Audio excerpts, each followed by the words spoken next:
ভিডিওর শুরুতেই তোমাকে একটা কথা বলি, তোমার হাতে যদি পর্যাপ্ত পরিমাণ সময় থাকে তাহলে এই ভিডিওটাকে পুরোটা দেখো। আজকের এই ভিডিওতে আমি তোমাদের চালাক হওয়ার এমন কিছু পদ্ধতি বলবো যা তুমি নিজের উপরে অ্যাপ্লাই করে তুমি নিজেকে পরিবর্তন করতে পারবে। এই নিয়মগুলি বুদ্ধিমান, স্মার্ট, চালাক বানাবে, যার কারণে মানুষ ভ্যালু দেবে।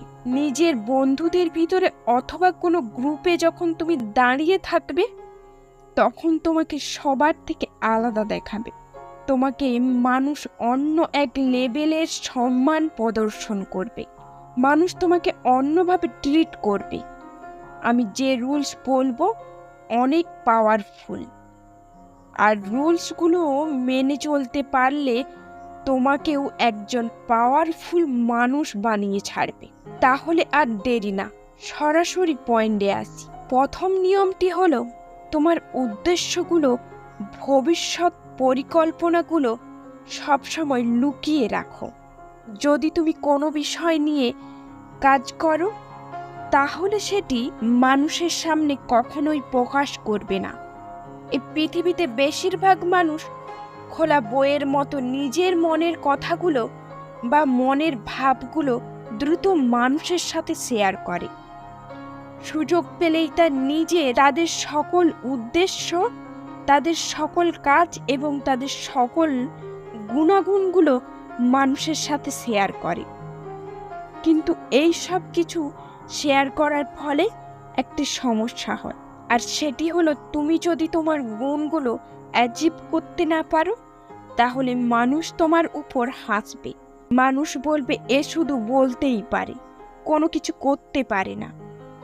নিজের মুখে লাগাম লাগানোর রুলস নিজেকেই তৈরি করতে হবে। যে কোনো কথা মেপে বলা উচিত, নিজের সব কিছু বলা উচিত নয়। নিজের সম্পর্কে কিছু লুকিয়ে রাখা উচিত। মানুষকে তোমার মনের ভাবনা কম বুঝতে দাও। দ্বিতীয় নম্বরটি বলার আগে কিছু বলতে চাই। ধনুক থেকে বের হয়ে যাওয়া তীর, বন্দুক থেকে বের হয়ে যাওয়া গুলি এবং মুখ থেকে বের হয়ে যাওয়া কথা কখনোই ফিরে নেওয়া যায় না।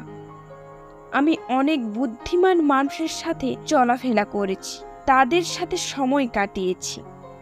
আমি যখন তাদের কথা চিন্তা করি একটি কমন জিনিস দেখতে পাই, আর সেটি হলো অতিরিক্ত কথা বলে না। যতটুকু প্রয়োজন শুধু ততটুকুই কথা বলে। আর দ্বিতীয় নম্বরটি আমাদের এই কথাটাই বলে, সবসময় প্রয়োজন চাইতে কম কথা বলো।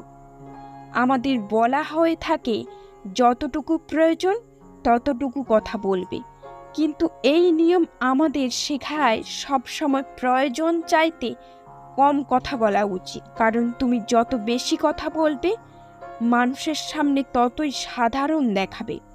মানুষকে কখনোই নিজের কথার দ্বারা ইমপ্রেস করো না, কারণ যখন তুমি প্রয়োজনের থেকে বেশি কথা বলবে বেশিরভাগ সময় ভুল কথা বের হয়। একটা ছোট্ট উদাহরণের মাধ্যমে তোমাকে এই বিষয়টি ক্লিয়ার করতে চাই। একবার এক অপরাধী ফাঁসি হচ্ছিল। যখন তার ফাঁসিটি হয়ে যাচ্ছিল তখন তার ফাঁসির দড়িটি ছিঁড়ে যায়, আর সেই সময় উপরওয়ালার রহমত হিসেবে ধরা হতো, আর তাই অপরাধীর সাজা মাফ করে দেওয়া হতো।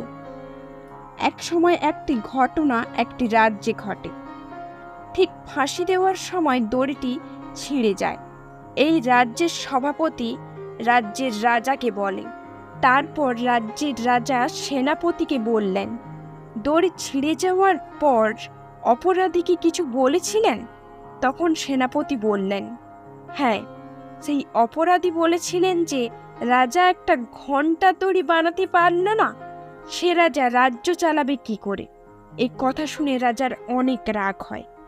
রাজা অপরাধীর কাছে যায় এবং তাকে তলোয়ার দিয়ে মেরে ফেলে, আর মৃত্যুর কারণ ছিল অতিরিক্ত কথা বলেছিল। যখন তুমি প্রয়োজনের চাইতে কম কথা বলবে নর্মাল মানুষের চাইতে মহান এবং শক্তিশালী দেখাবে। তোমার সাইলেন্ট থাকার কারণে অনেক সময় মানুষ কনফিউশন হয়ে যাবে, তারা বুঝতে পারবে না তোমার মনে কি চলছে। এমন কিছু সময়ে আমরা হুটহাট এত অতিরিক্ত কথা বলে ফেলি, যার ফলে তুমি তোমার দুর্বলতাকে অন্যের কাছে বুঝতে দিয়ে দাও, যার কারণে আমাদের ইমেজটা নষ্ট হয়ে যায়।